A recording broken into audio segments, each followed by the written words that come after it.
Hey, thanks so much for tuning in to Keep Your Head Up Hockey. I'm your host, Jamie Young, and I've got Dylan Noze with us today. And the other two, Jay and Brendan, couldn't make it, but they're going to be back next week, and they're listening and getting pumped up for the next show. So thanks so much for tuning in again. Let's get right to it.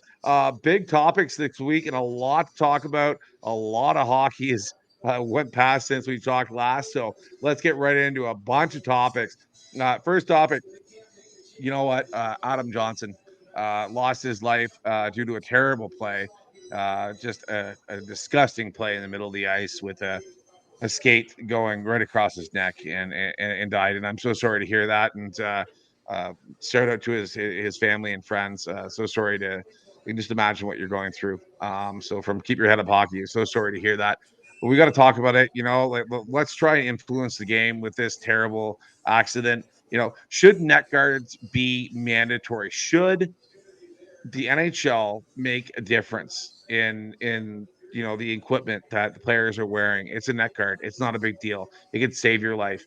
What are your thoughts on that, Joe? Well, I think it's pretty serious in grassroots hockey from the beginning, anyways. And some of that hockey is not nearly as competitive and fast paced and as skilled as the NHL with basically, knives, laser sharp knives on your feet that could clearly slice your neck open and you could bleed out pretty quickly. It's a pretty sensitive area. You saw the video, Jamie. I didn't see the video, nor do I even want to see the video. I like watching stupid shit on the internet. I think there's a lot of funny videos, a lot of people getting hurt. That's one thing that, as a hockey player, as a guy who still plays men's league once or twice a week, it's just not something I ever want to see. I remember the Clint Malarchuk thing back in the 90s when I was a kid, and that was just gruesome. Anytime the blood hits the ice, it's pretty nasty. So my take on neck guards is absolutely bring them in. The owners should be spearheading this. They should be wanting their assets, their employees basically to be protected like any other business, like any other company. What would happen, Jamie, if it was a high-end hockey player? What would happen if a Connor McDavid got sliced open in the Man, neck and couldn't play? I really don't know what would happen, but it would change hockey. And why wait until that happens? When somebody that quote unquote meaningful, this happens to it. That's just not fair. Every life is meaningful, and we're playing a sport here. It's a game. And we're talking lives here, mom, mothers, sons, and kids, fathers, right? Like we've got to be careful out there, and it's a dangerous game. It's so fast paced now, compared to what it used to be. They didn't used to wear helmets or goalie masks, but the game has changed. It is an extremely dangerous sport. And we got to be really careful out there. And what example are we, you know, for the kids, that are growing up playing, like they're not going to want to wear their neck guards too because it looks cool. Like who cares what looks cool or what's fashionable? Yeah, wear your high end fashion to the game, but put on the equipment that protects your life. Like straight up, like put on that equipment if it's going to save your life. If that happens, why not wear it? And shout out to TJ OJ or OG for being Oshie, the TJ number one Oshie. guy. Yeah, Yeah. Oshie, yeah, for being that one guy to say, you know what, I'm going to be the one guy that's going to start wearing the neck guard. And you know what? Amazing. A high five for that. I think that's fantastic. And I just wanted to bring that up. It's very important to talk about.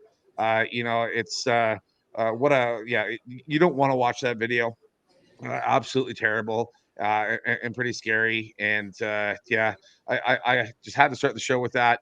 Really important. Hopefully the league really takes it seriously. It's not a fashion statement. It's a hockey game, and it's very dangerous out there. So let's hopefully make a change and start wearing neck guards. But yeah, well, let's get right into it. Who is hot? Like, man, some hockey teams are playing hot right now. And I gotta say, I'll start it off. I hate to say it, Boston's on fire. They're playing really good hockey. They're a tough team to play against. They're a hated hockey team. I hate playing against them. They're rough. They're tough. They're dirty. Passionate, 9 goals, 7 assists. They're 9-1-1, 36 goals for, 21 goals against. Marchand's leading the way too, 5 goals, 5 assists, playing his old style of hockey as he usually plays.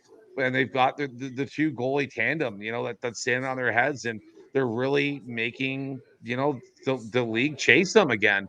Are they going to win the President's Cup again? I don't know, but if they keep playing the way they are, I don't think anybody's going to stop them. What are your thoughts on that, Dylan? How's Boston playing, man? I got to tell you, I can name on one hand 5 Boston fans, friends of mine. One guy was my neighbor. I seem to always move in next to a Boston guy. One guy was my neighbor in the old house, and he was a great guy. God love him, passed away with a heart attack, and he was a huge Boston fan.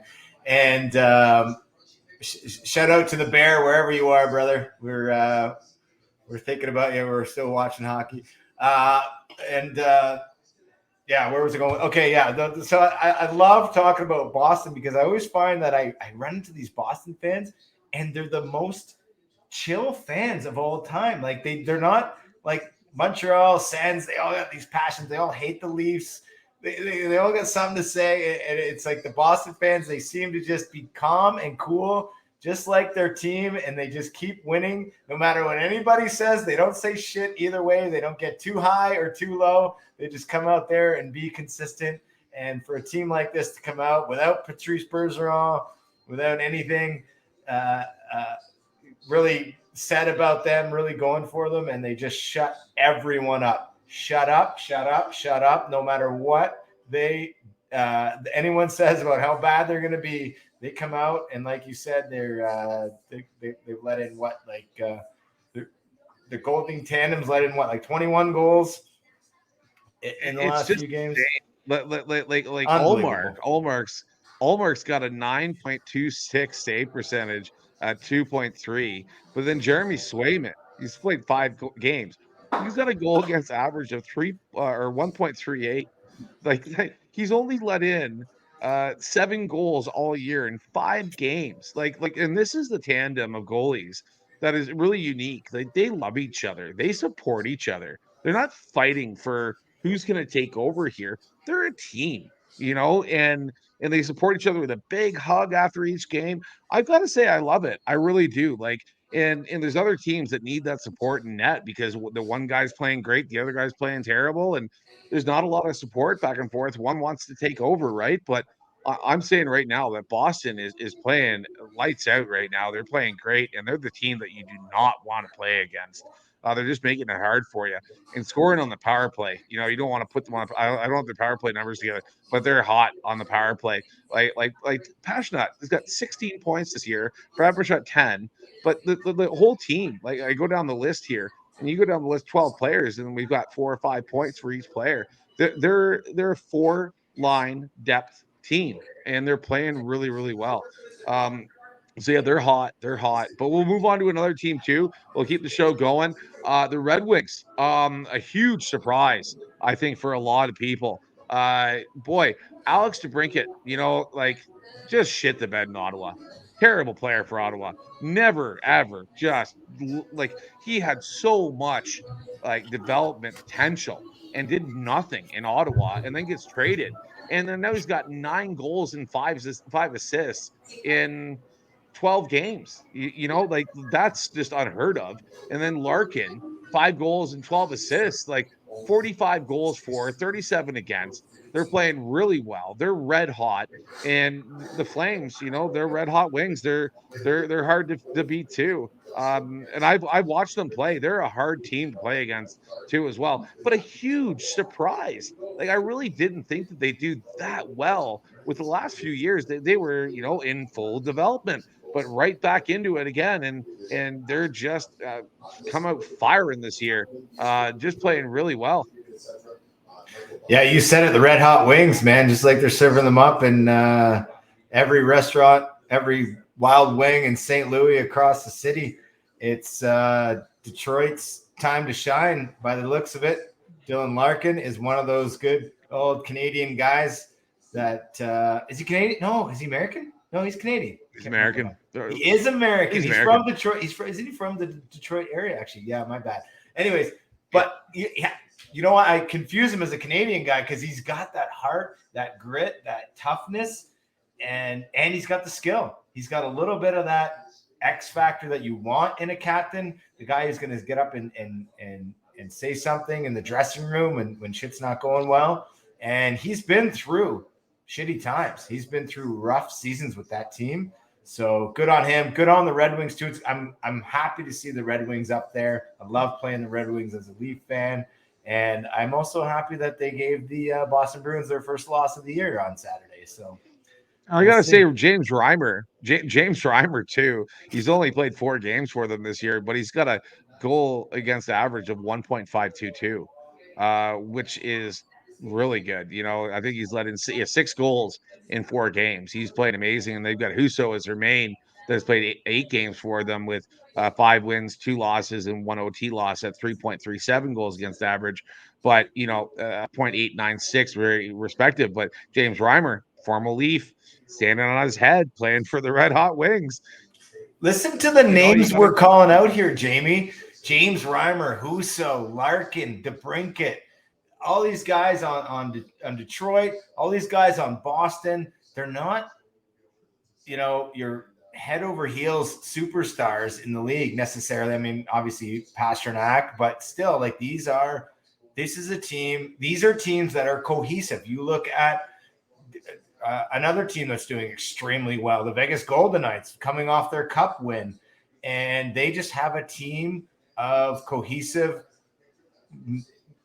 I would say modestly paid. I use that term real lightly, but compared to other superstars, they've got high-end players that are paid well, but not over the top, and they're able to build a team around that. And you know, that's another team you want to talk about who's hot, the Vegas Golden Knights. They raised their cup banner in incredible fashion at the beginning of the year. I thought that was pretty special. You saw that when they raised the slot machine. Yeah, with the slot machine. What cool. That was so cool. Oh, like that's the way to do it, right? eh? Like, oh my gosh, like what a way to celebrate.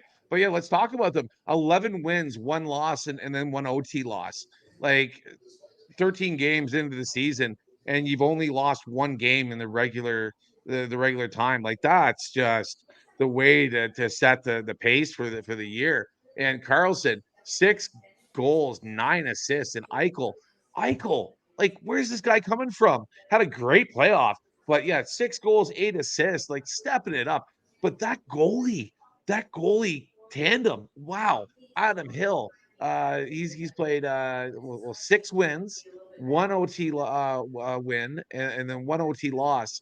Sorry, 1 OT loss, 6 wins, 1 OT loss, and then Logan Thompson, 5 wins and 1 loss. Adam Hill, 1.81 goals against average, and Logan Thompson, 2.31. Another goalie tandem, and I think that is what's going to really be a part of this show with who's hot. Is the teams that are winning have 2 goalies that are stepping it up, and both of them are playing well. You don't have one that's, you know, shit. You're having 2 that are playing well. And wow, like another team that's really just hitting home runs every game. And they're another tough team to play against. You do not want to see Las Vegas on your schedule right now because they're going to just run you over. They really are. You know, and if you're talking about making a bet, put your money on Vegas right now because they're absolutely just smashing right now. They're playing really, really well. They could win back-to-back cups, Jamie, which hasn't happened in the NHL. I don't think it's ever happened in the NHL in the modern day. The modern day. Well, since the 1980s, which were dominated by the New York Islanders, who won 4 straight championships, 4 which in a row. Never been done again, right? And like 1980, 81, 82, and 83, 4 years in a row. And then the Edmonton Oilers, who won. I don't consider that modern, though. I don't think that's modern. Well, but it's still relevant. 84, 85, then 87, 88, and they had a break, I think, in the middle there for the 1 year. And then only 4 teams have ever repeated as Stanley Cup champions: the Pittsburgh Penguins, 91 and 92. The Detroit Red Wings, 97 and 98. And I remember that it was yesterday. Yeah. with all Lindstrom, that Russian Datsyuk. team. Yeah. Oh my gosh. And Yzerman, man, that team was just. Who were And the then guys? the Penguins. Who were the The grinders that Penguins they again, had? though. Who were those Oh, they had grinders? so many. What They were had so they? many. Home? Was it Like home? Holmes? home, yeah, home, yeah. I can't remember them, though. I A really can't. couple fourth Too many years. liner guys that were just lights out in the playoffs. That's what you need. But Penguins again, though, they did it 91-92 with obviously Lemieux, right? And Yager. Right. And then obviously when Right. Crosby came to the league, right? With Malkin, 2016, 2017 with Penguins, and then Tampa Bay, like obviously the last team to do it back to back in 2020, 2021. What a dynasty they've had ever since then. They still got a tough team to play against, right? But Tampa won 2 years in a row, eh? The COVID year. They won in that mini tournament year, and then they won again. Yeah, okay. Fuck. Yeah, Awesome. yeah. So Vegas on is the right other, there. Stepping on the. but on the other hand, though, there's been numerous teams that have failed to qualify for the Stanley Cup playoffs. Toronto Maple Leafs being one, 1967-68. Montreal Canadiens, 69-70. The New York Devils, 95-96. Carolina Hurricanes, 2006-2007. And Los Angeles Kings, 2014-2015. So it's hard to make the Stanley Cup playoffs, even if you win the Stanley Cup, right? So just a little bit of stats for you folks, a little bit of research. A little extra Habs hating here. You gotta, where they went to the Stanley Cup final and then didn't even make the playoffs the following year. So even though they didn't win, I'm gonna throw that little jab in on our they get swept and then don't make the playoffs. they get swept and then don't make the playoffs. It happens. Right. But hey, they're the last Canadian team really to really make a push for the Stanley Cup. So I got to give them that. That's all their fans are holding on to right now. They're just clinging on to that. They're just hanging around. Every time I chirp them, they're like, "That's the only thing they have to say." Well, I'm happy you brought up the Canadians, because let's bring up another Canadian team that's red hot right now. And I talked about them our first show about how they did a pretty good job adding a bunch of major players to their roster, but I really never thought they'd do so good. The Vancouver Canucks, like, outstanding season so far. 8-2-1, 48 goals for, 22 goals against, the biggest differential in all of the league. Like, nobody would have expected this. Like, yeah, you talk about betting in Vegas. Like, you'd be a millionaire if you would have been able to pick that. Like, oh my gosh, Ulrich, Cole, Susie, every D line's improved. You've got Hornick. They traded 2 first-round draft picks for him to get him, and everybody was like, "Oh, you guys are crazy for doing that, bringing him over from the Red Wings." What a great decision! Like, he has just been standing on his head, firing at all cylinders. They've got a great team, and I'll give you a minute to talk about it, but I wanted to say, Pettersson, 6 goals, 14 assists, 20 points already. JT Miller, 6 goals, 10 assists. We've got Quinn Hughes, 4 goals, 12 assists. Brock Boeser, 8 goals, 5 assists. Hornrick, 11 assists with a plus 10 ratio. And then Quinn Hughes, a plus 14, and a Pettersson, a plus 10. When these guys are on the ice, they're scoring hockey goals. Like, my gosh, they're standing on their head. They're playing so good. Yeah, I got to eat my hat. I was trying to eat my hat earlier when you mentioned the Vancouver Canucks, because I chirped the fuck out of them at the beginning of the year.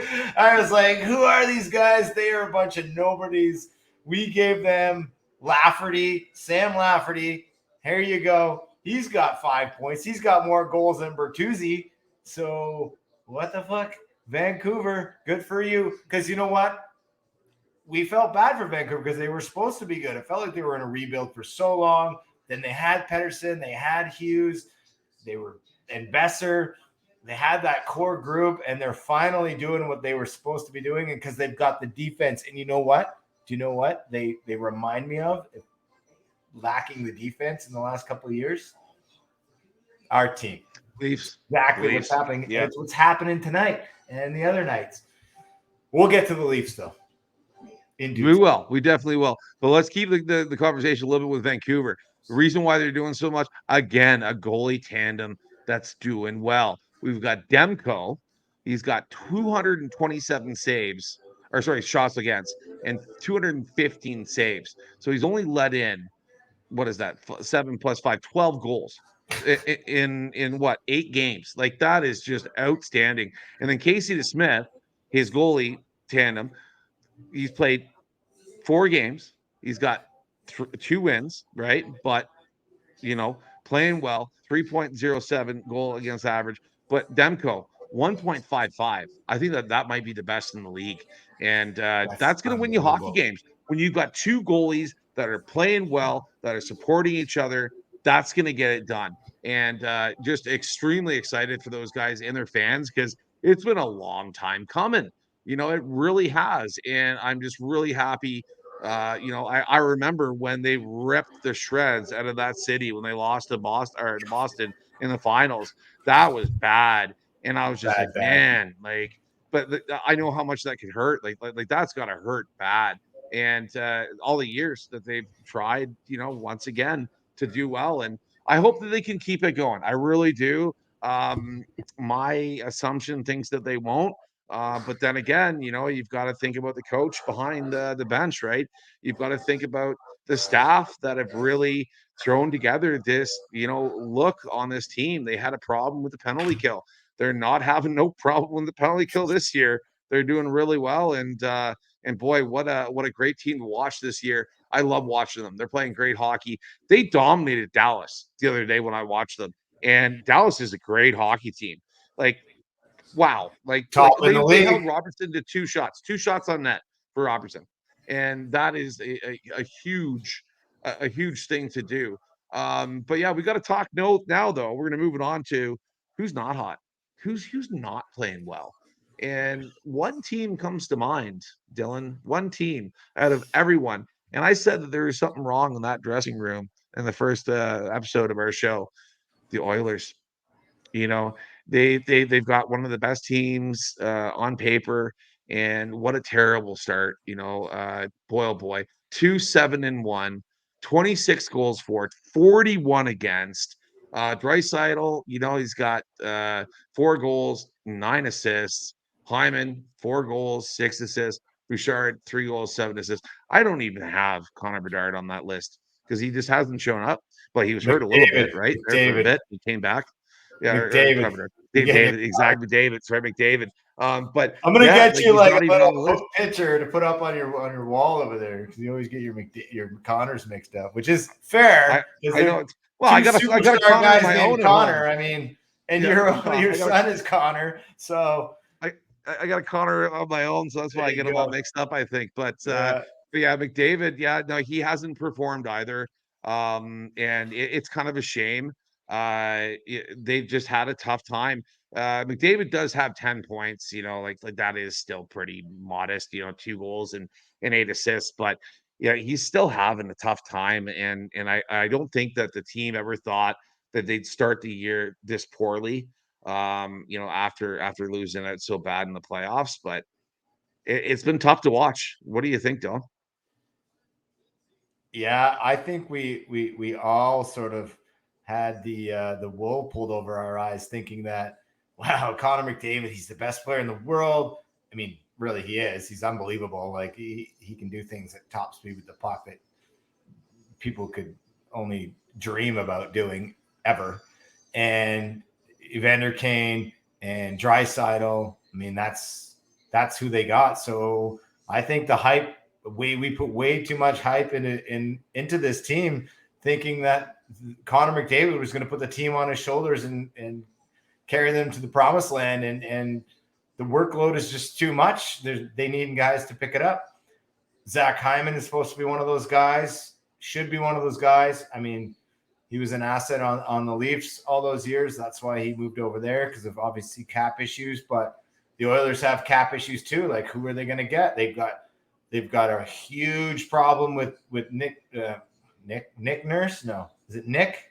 Yeah, whatever. Yeah, it's Nurse. Dylan Nurse. Dylan Nurse? No, Daryl. Yeah. Well, let's pull Nick it up Nurse here. Is the coach. Nick Nurse is the coach of the Raptors, or former coach of the Raptors. Oh, my bad. You're right. You're right. My Nurse. I'm having your problem there right Nurse now. hasn't had a good year either. He really hasn't. What's but I think stats? that the biggest problem for here. Let's pull up the name. My bad. Let's get it here. But $8 million, man. He's a Daryl or Darnell. Nurse. I apologize. Darnell. Keep getting it wrong. We'll never get it wrong again. Yeah, he's had a terrible start. He's we forgot your name because you're an $8 million player who hasn't done shit. So we haven't said your name. Well, he's -6. He's -6. So whenever he's on the ice, they're getting scored on, and that's the worst on the team by far. There's only one other player that's -6 on the team, which is Evan Bouchard, another defenseman. I think that's he's supposed to be good too. Yeah, that's the two of them are on together. But their biggest problem, seriously, I think the biggest problem, besides their defense, is their goaltending. And talk about two guys that aren't playing well, Skinner and Campbell. Skinner, 3.62, save percentage, 0.861. Let's go. Sorry. Yeah, like just terrible. And then Jack Campbell, former Leaf, 1 win, 4 losses, and a goal against average of 4.50, save percentage of 0.873, and just absolutely terrible. And when he plays bad, he plays bad. And I'm really happy that we've moved on from him as Leaf fans. He wasn't a good fit, and obviously so. One of the best teams in the league, and he's still underperforming there as well. Going from a huge market in Toronto, going to Edmonton, if arguably the second biggest market in Canada besides Montreal, and not playing well. It happens. Another team that we're going to move on. Another team that's just had a terrible start, and one of the worst starts in the whole NHL is the Sharks. 10-1 in back-to-back games of getting scored on, 10 goals, 20 goals in 2 games. Like, how do you do that as an NHL franchise?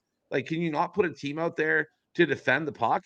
Like, that is just absolutely terrible. Like, the San Jose Sharks have got to do a lot of work, and they got to bring in some guys to help out.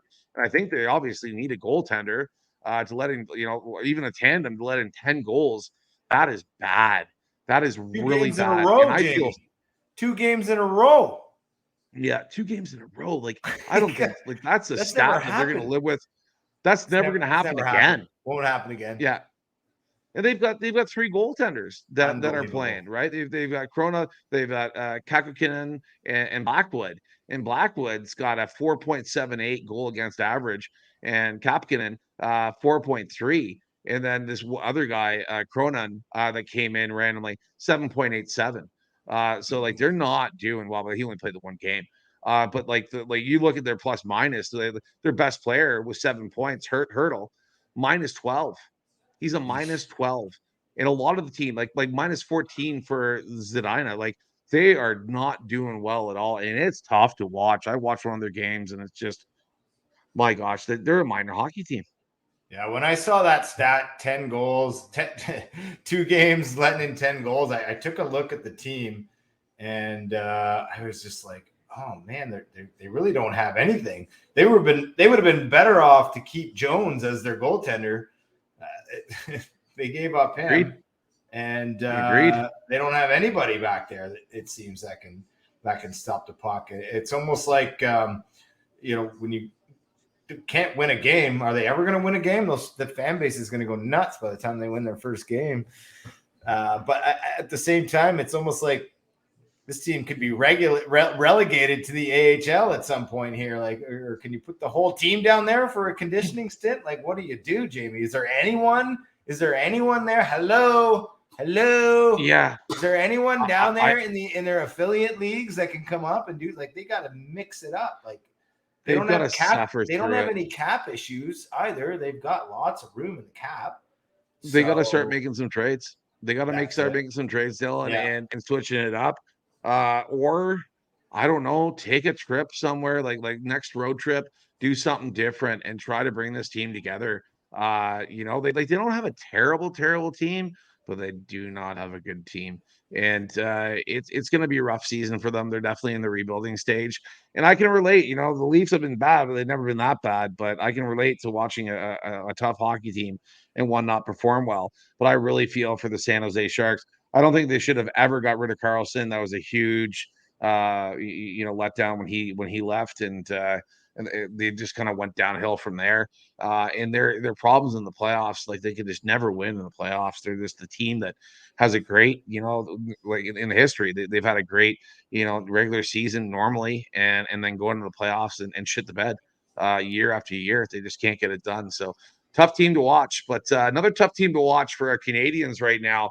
And it's too bad that Brennan's not here, but we'll talk about them. And if this is your area, man, so you hear about it all the time from your family and friends. It's the Ottawa Senators. They've got like one of the best teams on paper as far as I'm concerned. And here it comes. Here comes the hat. The little bit of a closet fan of the Sens because that's where Dylan lives, is in the Ottawa area. And it's a little bit rough to watch them 4-6, 38 goals for, 35 goals against. It's not too bad, but they're just not getting it done. And I don't know if DJ Smith needs to go, or like the whole crowd was cheering for him to leave, and you got to kind of stand behind your team though. Yeah, like the Leafs suck, and like I would say, yeah, you know what, the Leafs suck this year, but I'm not going to ask for my coach to go, 5-6 games in the season, or 10 games in the season. But man, something's got to change there. And to Chuck, 8 goals, 3 assists, Drew, 3 goals, eight assists. Stutzel is the biggest letdown. 2 goals and 9 assists. Like, why isn't he scoring goals? But even Tarasenko scoring goals. He's got 3 goals, 7 assists. He's doing okay first year, 10 games in, a point a game. But yeah, the goalies I think have been the biggest letdown. Korpisalo, Brennan talked about it. Huge bring up for the team. You need a goalie, and he just hasn't got it done. 3.44, and then Forsberg with a 3.42 goals against average. They're just not getting it done. And when you let in 3-4 goals a game, you're not going to win a ton of hockey games unless you're scoring 4 or 5 goals a game, and they're not. So, what are your thoughts, Dylan? You hear it all. That's where you live. I hear it all the time. I'm always listening to TSN 1200, and obviously living in Ottawa, living down the street from the barn. Even I'm taking my kids to the Vancouver game actually on Thursday night, so super excited to take the boys there. And yeah, I mean, call it what you want, closet fan. I mean, I'm going to cheer for this team if the Leafs are not around.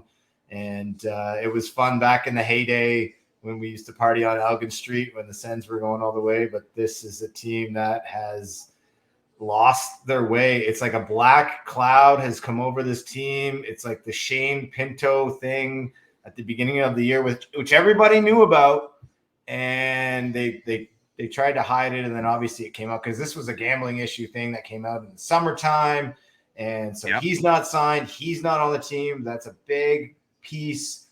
They were missing Norris at the beginning of the year. He comes back, gets 2 goals in his first game. Everybody's hyped on this team, and they've just they've just run out of steam here early on in the year. So I think they'll get it back. Tkachuk is a pretty passionate guy. He will rally that room. You have him. You have some key pieces there. Yeah, Korpisalo thought he would do a lot better. He's a bit of a smaller guy, smaller goalie, so maybe he needs to find his way, find his confidence. A lot of shitting on DJ Smith. It's funny, I saw DJ Smith. My nephew plays hockey with his son on the little kids team. I saw him at the rink the other day, and didn't quite recognize him right away, but yeah, he was there. So hopefully next time when I see him, I'll have to ask him how he feels. But at the end of the day, I don't think it's his fault right now at this stage in the season. So I don't know what it's going to take, but we'll find out. A real test is going to happen on Thursday when they play Vancouver. So I'll be looking forward to actually going to that game and seeing this team live. And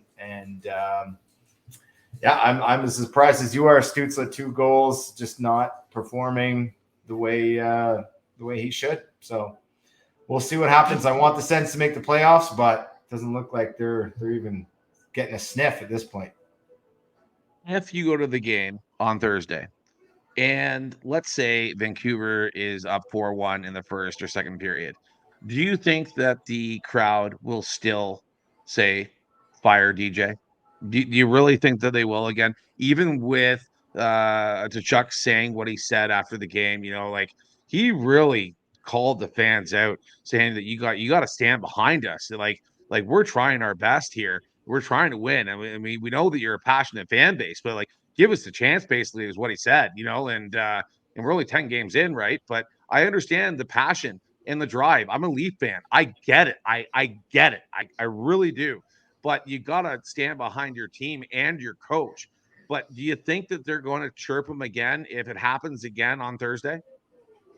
Look, at the end of the day, these are millionaires playing a game, and they're expected to do their job and win hockey games. And the bar was set pretty high this year, and the fans are the paying customers. And if they're not getting the product that they want, then they're going to complain. How many customers do you get in your day, every day, not getting what they pay for, according to them, and complaining and chewing an ear off you or anybody else or anywhere else you go? So these fans are going to do what they're going to do to shit on the team until the team steps up. And for Tkachuk to say that, it's kind of a weird thing to say, in my opinion. Bit of a crybaby thing to say, honestly. What you say is, we got to do better. We're going to go out there. We stand behind our fans. I get it. Our fans need to stand behind us, but you got to give the fans something to cheer for, brother. That's what it comes down to.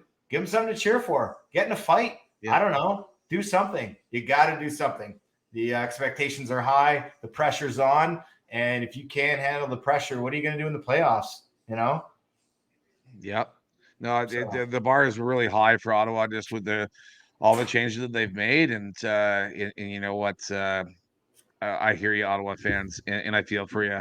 I'm cheering right along with you. I don't like the Ottawa because I'm a Leaf fan, but I'm there. Like I want to see you guys do well. I really do. But time will tell, and we'll see what DJ has to bring. I hope that he can get these boys inspired. Because if Tkachuk can't get them inspired, nobody can. Because that guy's a leader, and I hope that he does. Well, let's move it on to mediocre teams that are doing so.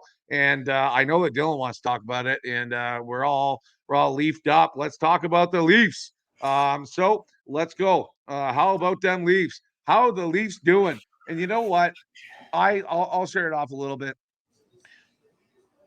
I'm disappointed. I really am. I thought that we would have done a lot better, Dylan. So far, we were losing to the wrong teams. We're not showing up for 3 periods of hockey. Yeah, I'm getting really fed up. I'm getting to the point where I want to rip this off a little bit, like, but no, I can't. I'm a Leaf fan. I've been one my whole life. I'm going to support the team and stand behind my team, but I want to rip it off. I really do. I'm getting to that point. But Sammy, boy, oh boy, man, Samsonov, he was a great goalie last year, but boy, is he shit in the bed. He's got to something's going on in his head. I don't know what's going on in his family life or, financially or something's going on. Because I don't think it's financially, Jamie. I don't think it's financially, but go ahead. Well, you never know, man. More money, more problems, right? You never know. Yeah, you never know. But it's a lot going on in Russia these days. Maybe, I don't know. Who knows? What are your thoughts, Dylan? Like it's just been tough to watch, man. Yeah, well, you can tell I got the game live on because we're recording here on a Monday night. They're playing Tampa, which to me was a very pivotal. Can't even speak. Pivotal game tonight against Tampa Bay, against the rival, against the team that's beat them up in the playoffs, the team that had Vasilevsky and does not have Vasilevsky, so a team that they should be lights out against. They come out flying tonight. They get the first goal. Credit to Keefe, who's in a bit of a hot seat, throws Knies on the first line, and look what happens. Perfect combination of I like that idea of Knies, Matthews, and Marner, and look what happens. They come out flying. They get the first goal tonight, and I'm happy with how they have battled back here tonight. So I've been trying not to interrupt you, but every time the Leafs score, I'm going, yeah. So it's been a pretty entertaining game because obviously they gave up 4. Sammy got chased again. So that's a big issue. And they put Wall in there, and they seem to play better. They seem to play more confidently when Wall's in net, and that's another thing that Keefe has to grapple with, is the fact that they're playing that they got to sit their $4 or $5 million player on the bench and put the young guy in and let him do his thing, or like you said earlier, throw Jones in there. So yeah, it's been terrible, man. Go ahead. Well, I just think you look at the core four who've been under so much scrutiny and criticism over the years. Can't get the job done in the playoffs, have slow starts, doing this, doing that. Like, finally, they're doing everything. There's none of the media, none of the sports analysts or anybody out there can say shit about what Matthews, Marner, Tavares, and Nylander are doing. They are doing their job, and they were earning their paycheck. And for Christ's sakes, if I was Austin Matthews, and they call him Poppy, but they might as well call him Matty Hattie, because I think he's on the verge of getting another one tonight. And he must be going into that dressing room every time they lose and being like, "What the fuck, boys? How come we're not getting any goals?" I know I'm using my Bubbles voice, but I don't know what Matthews really sounds like in that dressing room. But at the end of the day, he's probably like, "I did my job. Why the fuck aren't you guys doing your job out there?" So, and that's what we need. We need the guys to come up like Domi and Bertuzzi, the guys that we expected to do more. And I'm still leaving those guys a little bit of a leash. I'm still giving them a little bit of time and space to get into their groove. Domi made a nice move tonight. He's got hands. He's got hockey sense. Bertuzzi, I saw him roughing it up. And I know for a fact that to start the year, Bertuzzi was dealing with a nagging injury. So I don't think he's 100%. I don't think he's been 100%. I think he's been playing a little bit sluggish because he's hurt. He's got something that is not preventing him from playing, but maybe preventing him from the playing at the level that we've seen him at when we've played against him over the years. So I think that he's got a way more upside, and we have to be a little bit more patient and be happy and confident that our core four are scoring. And it's early, man. It's still early, and we'll get the wins. We'll make it happen. And the other thing, two key points about the Leafs. One was tonight's call up Robertson. Give him a chance, and he's been doing well tonight. That line of him and Domi, we're actually moving the puck real well in their own zone, getting some zone time, which we haven't seen from that Domi line too much this year, right? They've been kind of being on their heels. They've been scrambling. And the Liljegren incident, something that I know you're going to want to weigh in on here shortly, but that was just another rat Marchand. I don't know what the deal with that guy is, why he's got immunity in this league. I mean, he's a lights out superstar for sure. People love him, but like, he gets away with fucking murder out there, Jamie, and I don't understand it. They had to have a team meeting about toughness. Like, you literally brought in Domi, Bertuzzi, and Revo. Revo was supposed to be the new sheriff in town, was supposed to make everybody puff their chest and walk around like no one fucks with us. We got Revo. You do anything, Revo's going to kick your ass. And what happens? Marchand can opens, Liljegren 2 feet from the boards, into the boards he goes, high ankle sprain. Out for 2 months. 2 months. We're already down Timmins, who was lights out in the preseason in camp.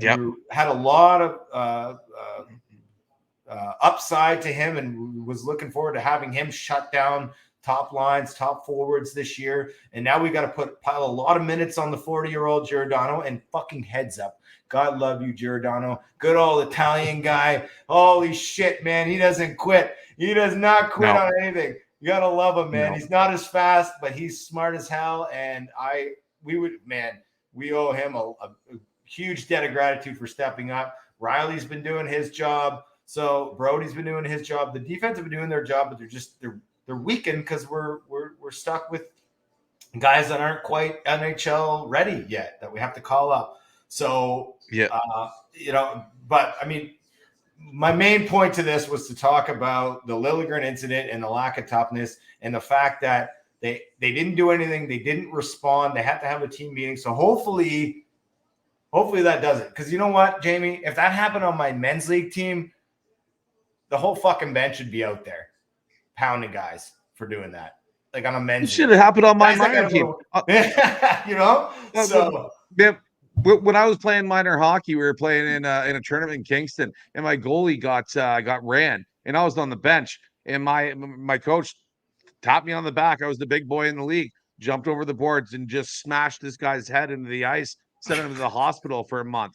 Like, seriously, if minor hockey players can stand up for their teammates, like, come on, NHL players should be doing so. And we're playing for the Stanley Cup. And I'm sorry, I've had enough of this team being a bunch of pussies. Like, it's Marchand, the worst, dirtiest player in this league in my whole entire life. I have had enough of watching this guy hurt players and get away with it, lick players, do things to piss people off, and the team do nothing about it. He was standing in front of our bench. Like, if I was Reeves, I would have just taken the penalty, jump over the boards, tackle this motherfucker, and beat the living fucking piss out of this guy. He hurt one of our players, and he got away with it. Like, I've egregiously had enough hurt this one of team. our players. Yeah. Wake the fuck up, Leafs. Seriously, stand Let's up go. for this fucking team and this fucking logo that's on my chest and on the hat that I wear proudly every day. Because you know what? If I was on the bench, I would have jumped the boards. I wasn't good enough to make it to the NHL, and you get paid millions of dollars and you're not going to do it. Like, come on. Like, get over. Like, okay, I can understand that Reeves couldn't do it because Marchand's coach wouldn't let him do it because they got the last call. So every time that Reeves went on the ice, Marchand left the ice quickly because he is a little coward. He's a coward. That's why he does this stuff. Rats run away. I hate the guy. And you know, this is the passion that ignites us all, is this bullshit that happens. But our team does nothing about it. And I'm sick and tired of being a fan of this hockey team and watching this hockey team do nothing about it. If I, as a minor hockey player, stand up for my teammates that I've only known for 2 years, you know, most of the guys have known these guys for years. Stand up for your teammates. You know, like these are your boys. These are your family. You're going to war out there, basically. You know, like people can get killed. We're talking about guys getting cut on the in the throat, right? You know, and dying for their hockey team. You know, where's the passion?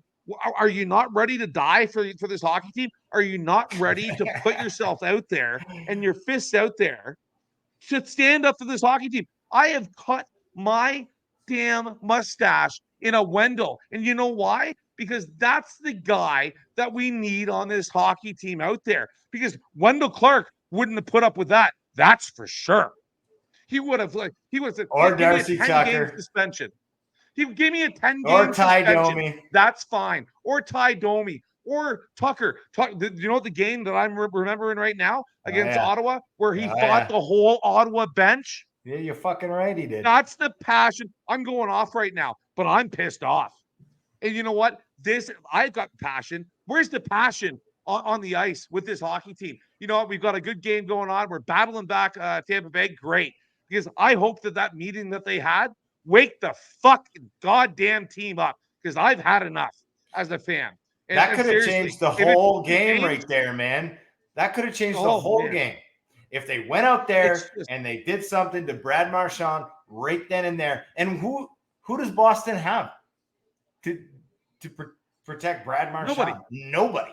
Right? And that's what I love about this show, Jamie, is we can go off and say the shit that needs to be said, because I listened to a ton of shit after that incident. I listened to the TSN here, the TSN in Toronto, a couple other Leaf shows, and people were like, well, you know, he didn't mean to do. Like, fuck that, man. You've seen this guy 100 times. You know what he did. He knows what he's doing. Are you not a fan of hockey? So sneakily and so subtly that he makes it look like an accident. And guess what? That's what pests do. That's what rats do in this league. And it's bullshit. And he fucking broke a guy's ankle, and he's not, and he doesn't even get a penalty. Doesn't even get a penalty. Or fine or nothing. Nothing, suspension, nothing. Why do you think this guy he goes home every night like, oh, I'm gonna do that again? It was an accident. No, I didn't get a penalty.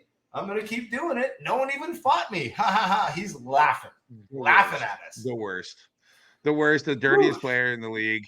I can't wait till he's done. And what a captain to have as your franchise. What a representative for kids. And you know what? Like I couldn't get over it when Nova Scotia, I think it's from Halifax, when Halifax named a day on behalf of Brad Marchand, saying he's such a representative for the children that are growing up where we live. Yeah, maybe because he made the NHL, but the way he plays and the way he represents himself as well as his family out on the ice is pitiful.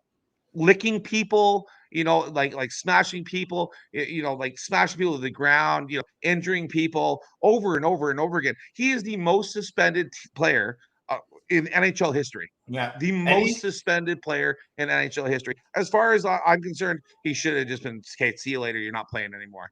But because he's Brad Marchand, he's able to do so. So it is what it is. And you know what? I'm a huge Leaf fan. I don't like Boston. I don't like Montreal. I don't like Ottawa. It is what it is. I'm a diehard Leaf fan.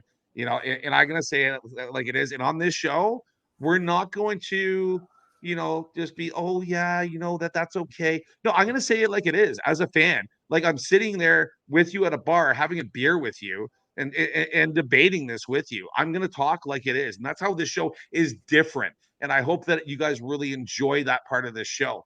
But let's move on. Hold on 1 sec. I got a quick point. Go ahead then. Go ahead. It is beyond belief to me that Brad Marchand has not been injured in some crazy way in this league. And not that I ever want to see that, but like the shit that he does out there and that nobody is taking a cheap shot back at him is unbelievable how he skirts away from it. But time will tell. He's lost a lot of games in suspension, so it's only a matter of time before he loses his cool and gets suspended again. Well, I can't wait till the next game we play him, because I hope that Reeves can get out there with him and show him really, how much we're pissed off about it. Because I think that as a team, if we had a meeting about it, I think that we're a little bit pissed off about it. So I hope that the next a game for Boston and Leafs is just a shit show and has 100 minutes and penalty minutes in it. I really hope that this old school hockey. We missed that. We missed that. Oh, I miss the 1990s, 1980s hockey so bad. I really do. Bring it back. Bring it back. So let's move on to another team. We didn't talk about them much. We're 52 minutes into the show. We're going to try and keep this an hour and 15 minutes total moving forward. I think the first show was a little bit too long. But the Habs, underachievers a little bit, I think. 5-4-2 with Caulfield, Monahan, and Suzuki only having, some Caulfield 4 goals, 7 assists, Monahan 6 goals, 4 assists, Suzuki 3 goals, 6 assists so far. A little bit underachieving, but then again, they're holding their own as a team that doesn't have a ton of talent. Allen, 3 wins, 1 loss, 2.72 goals against average. He's not the fault at all. But I don't think that they're playing to their full potential with Caulfield, Monahan, Suzuki. Those are 3 great players. I think that the fans are a little bit upset about it, but it's their time to rebuild. But I wanted to bring up that what, they are underachieving a little bit. Wanted to bring them up on the show because I know that we've got a few fans that are Canadian fans. What do you think about the Canadians, Dylan? I think that they're just underachieving this year. I think that they should have done better, but they're holding their own. And it's only a few games into the season, right? They've got the whole year ahead of them. Yeah, unlike Edmonton, who expected to do really well, and Winnipeg, who's actually not doing that bad considering how shitty we expected them to do. I think that the Habs are, and I will use the word poised, they are poised to do well this year, better than I expected them. Unfortunately, I mean, don't get me wrong, they're one of my biggest, hatest teams of all time. I will never cheer for the Habs, even if they were in the Stanley Cup final. I just, agreed. I wouldn't cheer for them like I would any other Canadian team for some reason. I always want them to lose. No offense. I always just want them to lose. That's just the way that I was brought up. In the cup. Yeah, that's the one team. Like we're a Canadian hockey show here. We like to promote Canadian hockey, but for some reason, those Montreal Canadiens have not been in my my favorites list for a while, but I do think that they are poised to do well this year, and they'll battle for a playoff spot after 10 games in, after seeing what happened to the Sens and a lot of other things that I thought were going to happen that haven't happened yet. But again, we got 70 odd games left, so lots of hockey to talk about. So who knows? Next week we might be having a completely different conversation. Yeah, you never know with Quebec's team, right? They can wake up and actually play hockey every now and then. So, like in that playoff run that they had a couple of years ago, they woke up and played a bunch of good games and made it to the Stanley Cup Finals, but then didn't show up for that series. So, yeah, we'll see what happens. But let's move it on to a little bit more positive conversation here. Let's talk about the kid Connor. And I've got the how about them Leafs banner still going. I forgot about it a little bit. But we'll pull up the little kid Connor. I think he's done really well for himself. Like in talking about, let's keep it going with the Habs. How do you boo a rookie the first time that he comes into your building? You boo him every single time that he touches the puck. It kind of shows, why I don't like the franchise a little bit, because we would never do that for the Leafs in a regular season game. We would actually be honored to watch a kid of that caliber talent play at the Scotiabank Arena. We'd be honored to watch him play, even if he beats us the first time he plays us, which he did. But we didn't boo him every single time he touched the puck. I think that is disgusting as a franchise to do. I think that really shows, the type of fan base that they actually have. It really is upsetting. It truthfully is. But you know what? He's leading the Chicago Blackhawks in goals and assists and points. He's got 5 goals, 2 assists. Corey Perry's got him tied, 2 goals and 5 assists. But he's got 5 goals this year. He got through that game, the Habs, and nobody's ran his head over it, which I thought it might happen because he does like to kind of skate with his head down a little bit. I think he's adjusted his game, but I think he's reflecting positively after his first, 11, 12 games in the season. I think he's done extremely well. He's kind of made me shake my head like, oh my God, did he just do that? Even at this level, did that a bunch of times watching him in junior, but boy, has he ever played well. Just standing on his head and out there just having a time and having fun at it. And he's a lot of fun to watch. What are your thoughts, Dylan? Yeah, it's funny how you relate or you talk about that game against the Habs where they booed him, and we segued perfectly from talking about the Habs to talking about Connor, because there's a lot of sort of common words to describe both of these, the organization and this rookie, this kid. First of all, I would like to say that I do admire the passion in that Habs fan base. There's something about that energy that helps ignite that team that not a lot of other teams have. I would say we have it in Toronto, but not a lot of fan bases are as crazy as Montreal. They're despicable. Don't get me wrong. They're despicable. To boo the rookie first overall pick, who's a generational talent, a phenom in the league, is despicable, because they have no respect in a lot of ways for the game, I think. But they do have a lot of passion for their team, and they will do every dirty little trick in the book. Yeah, they will do every dirty little trick in the book to have their team win, and that's what they did. They booed the kid, and the kid is still leading his team. He's still a lights out hockey player. He scored a blistering goal over the blue line snapper, far side the other day. But I think Brandon shared it in the Keep Your Head Up Hockey group chat. It was just like, how it was a beauty goal. Does that even, and the way he shifts his weight, because we're going to talk about the coaching stuff in a bit. The way he shifts his weight, the way he can go from his back leg to foreleg and snap his wrist and drop his shoulder and disguise that all in one motion. He has like 15 elements of shooting strategy at like the top tier level in every time he takes a shot. He's 18. He's 18 18 years of years age. old. So So imagine when he's crazy, 24, 25, 26. right? I And wonder how stronger. much the Habs will be booing him then Yeah, they'll be when booing him he a comes lot into the more. arena. I tell you Oh yeah, that, because they're gonna yeah, he's gonna be like, yeah, you yeah, booed me. You fucking yeah, booed me. Let's see. yeah. Let's see it I'm now. gonna fucking bring Boo it. Yeah, this.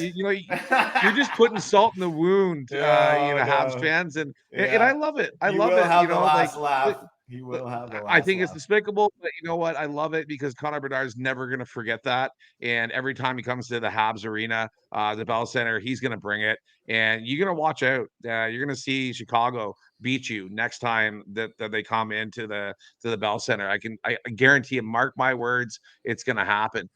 Booing But yeah, Bedard will come back and haunt you, so I would be careful. the ghost of Bedard is going to Ah, come look back and out. haunt you, Habs fans. But he's fitting in well with the NHL. He's done a really, really good job.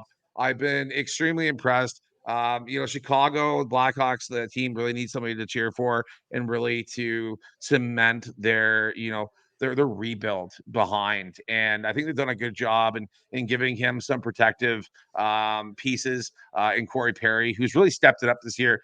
He's a rat of the NHL, just kind of like a Marchand as well a little bit. But he's done a good job of protecting him, and he's worth every penny that Chicago has paid to give him that kind of comfort. And he's done a really good job. And even with Hall, on the team too, I think that Hall's stepping it up a little bit too. And I think they're doing all right. They're doing okay And for they're good Chicago. mentors. They're good mentors for the young Oh, kid too. definitely. And you need that, right? You need those mentors that have been Corey there and Perry, done who's that, won been the to the cup. dance many times Oh, yeah, and lost, hoisted but the cup a couple times, and scored a whack load of goals in his career, whack right? load. And have made that transition from the junior to the NHL, and I think he's really shown him the way. And I've got I to thought give you were gonna kudos to say Corey Perry.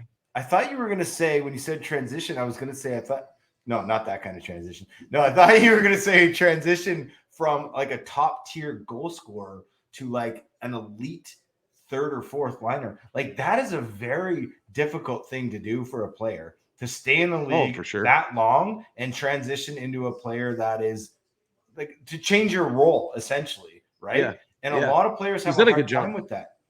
It's not Yeah. easy. And you want longevity in the league, you have to be able to adapt your role and be like, well, I'm not a goal scorer, but I'm still a goal scorer. So you don't give me a chance with the puck. I may be a fourth liner, Jason but Spezza. right? Jason Spezza Same comes to thing. mind, Yep. like going from Ottawa to the Leafs and having a completely different role and really, doing a really good job and inspiring these young guys to come up and play well. But yeah, no, it's been inspiring to watch the Chicago Blackhawks play, and I hope that they do well. I really am cheering for them, and I hope that they bring it up. But one thing we want to kind of end the show with is a couple different things. Number one, Dylan is coaching this year. His two sons in hockey has taken the coaching course, and that's not an easy thing to get through. Number one, but I wanted to ask him, Dylan, like, how's coaching going? How's that experience? Because I've been a coach before, and that was one of my favorite times of my quote unquote hockey career is being a coach and teaching the kids how to play and make a hit and all that goes into being a coach and inspiring the kids. It's a lot of fun, but I really wanted to hear, right from you, how's the season going so far? How's things going? What's your struggles? Like, how's it going? Let's let the fans know. How are things going being a coach, Dylan? Yeah, it's been a fantastic adventure, a little learning experience. I just kind of easing my way into it. Like, I'm a very passionate hockey guy, as you probably know, listening to me on this show. Still play hockey, still play at a pretty high level, even though I just play men's league, but I've always been a good skater, good stick handler. So like, I've got a lot of like, passion for the game and to be good and to be a really good player. So, when it comes to coaching, I like to make sure that I'm encouraging those kids to be the best little players that they can be. But I'm also taking it easy. Like, I'm not the head coach necessarily. I'm more of a, I'm an on ice helper, and I'm there to fill in when need be. And I actually got to be the head coach a couple of days ago, and I was on the bench, and man, it was like, what an invigorating experience, and a lot of Oh, work. Like, a lot of thought goes into it. A lot of like pre-game, you're rushing around. You got to figure out what to talk about and how to motivate these kids. And I've got a lot of little colloquialisms in my mind and a lot of little plans that I've made up and things that I'm trying to introduce to teach these kids. It's been a great experience. And the one thing I was thinking about the other day when I was on the ice with these kids was like, you know, the parents are there. These kids are U13, U11, my two sons. It's House C, so it's still very like, you know, learning about hockey and the basics and getting into it. And my kids are top end, like the higher end of the team, but there's a lot of kids that just are skating out there, skating and learning and trying to enjoy the game and have fun for the first time. And I was thinking the other day, as the parents were watching, you know, they're watching their kids, but they're also watching you as a coach. They're watching the adults on the ice, making sure that you're taking time, that you're actually putting in the effort to show these kids their skate angles, how to angle their skates. Like, I took figure skating for several years growing up, which made me a really good skater and helped my game a lot. So I try to incorporate a lot of that into my coaching. And I you know, I just have such a passion to see these kids develop. We've got this one girl on my son's team, and she is she's like, I think her parents are from Italy. I talked to the mother. She's so funny. She's like, we don't know anything about hockey. Like, I'm helping them, showing them how to do the hockey gear, and it's all brand new gear. And it's so funny. She gets on the ice for the first time like a month and a half ago or whatever it started. She couldn't even skate. She was just like walking on skates. This girl, I mean, it gives me goosebumps to think about, to seeing her only like 6 weeks later, just trying so hard, just chugging up the ice. And she's like, well, I can't really stop yet because she gets going pretty fast now, but she's got a passion for it. And those are the kind of things that like bring tears to your eyes, that like give the goosebumps, real good feelings out there, things like that. And obviously being on the ice with my sons is just an unbelievable experience, just to play with them and have some fun. And the kids are enjoying it, and seeing the smiles on their faces has been great. And and the coaching course, well, was interestingly enough, it's quite the course.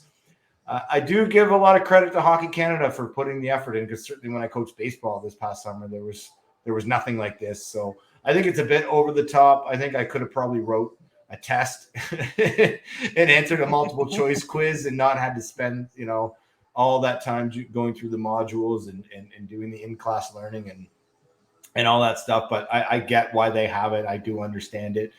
And it's important for the game to make sure that we teach people, grown-ups, to be good coaches, respectful, responsible, teach all those human skills, all those life skills in the game of hockey. It's funny because we had a photo day too the other day, and some of these, they weren't my team, but they were standing in line, and they must have been like peewee or bantam age, and they were all horsing around. They were all dicking around, hitting each other, elbowing each other, just fucking around. And it was going on and on for so long. And I'm like, at one point I was like, hey, have some respect. And their faces were like, you got to remember when you were a kid, though, right? Messing around with your buddies in the dressing room. Oh, my God. But you know what? Stuff. Do it in the dressing room. Do it elsewhere. But, you know, these people were trying to take our team photos, and we were trying to get organized and stuff like that. So I was just like, it was going on for a little too long, and Coach Dylan had to step in and just straighten them out with their faces. We're like, oh, well, this isn't our coach. We don't know this guy, but funny story. We'll keep the fans definitely. We'll keep them up with the story of Dylan, the coach, moving forward. But yeah, I have one more quick point, because the fans fans of Ottawa are gonna want to know. I was at my nephew's game the other day, and DJ Smith has a son on my nephew's team, and so I was there, and I happened to see DJ Smith like a few a few parents down for me, watching the kids and talking hockey. So it'll be interesting if I can get a conversation with him, talking about minor hockey and talking about a few things. So get him on the show, Dylan. Yeah. Get him on the show. Yeah, we'll get him on the show. I'll get him on the show. Yeah, I'll use the old nose charm to get him on the show here. He'll have fun. Well, if he gets fired, he'll get on the show with us and he can really talk some shit, because that's what this show is all about, the ability to talk shit. Absolutely. Well, it's been an absolute blast having you just me and you doing the show this week. Thanks so much for your time, fans, for watching this week. Just know that we're going to be coming week after week with another show moving forward for the rest of the season, right into Christmas, and then after a little bit of break after the Christmas, but then right back into it until the season ends. But a big thank you for watching. Last thing, wear a poppy, you people. Now, Don Cherry got fired for saying that. Now, when I say you people, I mean everybody across this whole country. Wear a poppy, because you know what? So many people gave their lives for all the freedom that we have in this beautiful country. And yeah, it's tough right now, but you know what? They'd want to see us, try and struggle and pushing through because of all the freedoms that we've got for this beautiful country that we live in. In World War II, so many people died for us to have all the freedoms to play this beautiful sport that we have called hockey, to live and breathe and to soak in all those benefits that we have as Canadians. And the one thing that you can do is buy a poppy, because all that money goes back to our veterans, and it means a ton. But even not even the money, it's the respect that shows to those people that gave their lives. I'm getting teary-eyed because it means so much to me as a person. Wear a poppy. Just do it. It means so much to the people that have fought for this country, that still.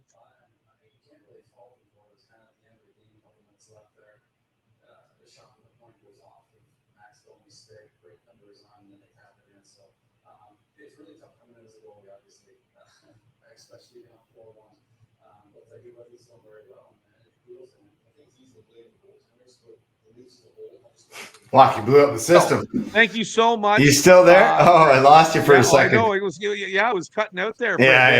You were getting too passionate there. Fucking took all the bandwidth.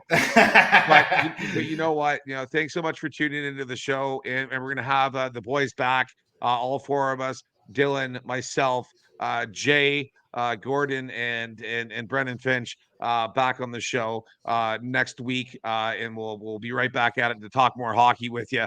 But a huge thank you for being a fan of Keep Your Head Up Hockey, and for supporting us through our journey here of trying to be the different show, the one that you want to tune in, the one that's not going to beat around the bush. We're going to call it like it is. And we're going to be passionate about what we talk about, because this is not just any sport. It's hockey. It's our game, and we love it. So thanks so much for tuning in. I love each and every one of you. Thanks for tuning in. We'll see you next week. Peace. See ya.